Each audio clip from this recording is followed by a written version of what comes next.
Baik, saya akan mereview kembali materi pertemuan pertama hingga pertemuan terakhir, yang dimana pertemuan pertama membahas tentang Pancasila.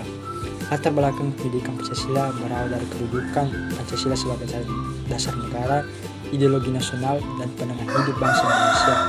Ada juga tujuan pendidikan Pancasila ini, yang dimana menumbuhkan kesadaran berbangsa dan bernegara, mengembangkan pemahaman akan nilai-nilai Pancasila, mengarahkan peserta didik untuk mengamalkan nilai-nilai Pancasila dalam kehidupan, menjadi warga negara yang berkarakter, demokrasi, dan bertanggung jawab.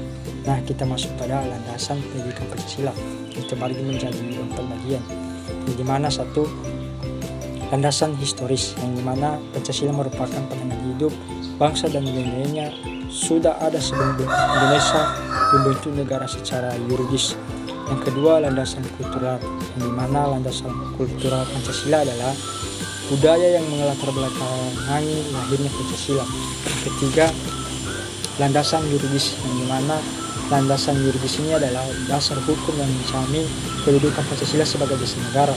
Artinya ada aturan tertulis yang menetapkan Pancasila sebagai sumber hukum tertinggi di Indonesia. Yang keempat, landasan filosofis, yang dimana landasan filosofis ini adalah dasar pemikiran atau pandangan hidup yang menjadi akar dari Pancasila. Artinya Pancasila bukan sekedar hukum, tetapi juga mencerminkan nilai-nilai yang diyakini bangsa. Nah, kita masuk pada pentingnya pendidikan Pancasila, yang dimana membentuk karakter bangsa yang berlandaskan nilai Pancasila, menanamkan rasa nasionalisme dan cinta tanah air, menjadi pedoman norm moral dan dalam kehidupan sehari-hari, menguatkan persatuan dan kesatuan bangsa, mengajarkan cara berpikir, bersikap, dan bertindak sesuai nilai-nilai leluhur bangsa. Nah, kita masuk pada dasar substansi kajian pendidikan Pancasila, yang dimana dengan pertimbangan penjelasan latar belakang pendidikan Pancasila, maka substansi pendidikan Pancasila meliputi pokok-pokok pembahasan, yaitu sebagai berikut. 1. Pancasila sebagai filsafat. Yang kedua, Pancasila sebagai etika politik. Yang ketiga, Pancasila sebagai ideologi nasional. Yang keempat, Pancasila sebagai dasar perjuangan bangsa Indonesia. Berikutnya, Pancasila sebagai konteks ketatanegaraan Republik Indonesia. Berikutnya, Pancasila sebagai karakteristik dan identitas bangsa Indonesia. Berikutnya, Pancasila dalam sistem politik dan demokrasi Indonesia. Berikutnya, Pancasila sebagai rule of law dan hak dan kewajiban masyarakat Indonesia.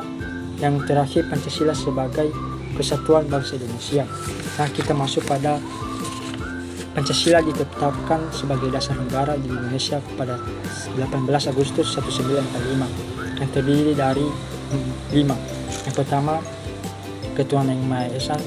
2. Kemanusiaan yang adil dan beradab. 3. Persatuan Indonesia. 4. Kerakyatan yang dipimpin oleh hikmat kebijaksanaan dalam permusyawaratan perwakilan.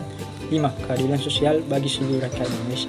Ada juga fungsi Pancasila sebagai dasar negara, yang terdiri dari menjadi dasar penyelenggaraan pemerintah dan hukum negara. Yang kedua, menjadi sumber dari segala sumber hukum nasional. Yang ketiga, menjadi pedoman dalam kehidupan berbangsa dan bernegara. Yang keempat, menjadi landasan moral, etika, dan ideologi nasional. Nah, ada juga periode pengusulan Pancasila, yang dimana masa kebangkitan nasional pada 1998 sampai 1920-an, yang dimana Budi Utomo menekankan persatuan bangsa dan kemajuan pendidikan sebagai dasar negara. Yang kedua, Serakat Islam mengedepankan nilai kehidupan dan persaudaraan dalam gerakan sosial politik. Yang ketiga, Insice Party, yang dimana didirikan oleh Douves Dr. Dr. Cipto Mangunkusumo dan Ki Hajar Dewantara, untuk gagasannya meningkatkan nasionalisme radikal dan kemerdekaan bangsa.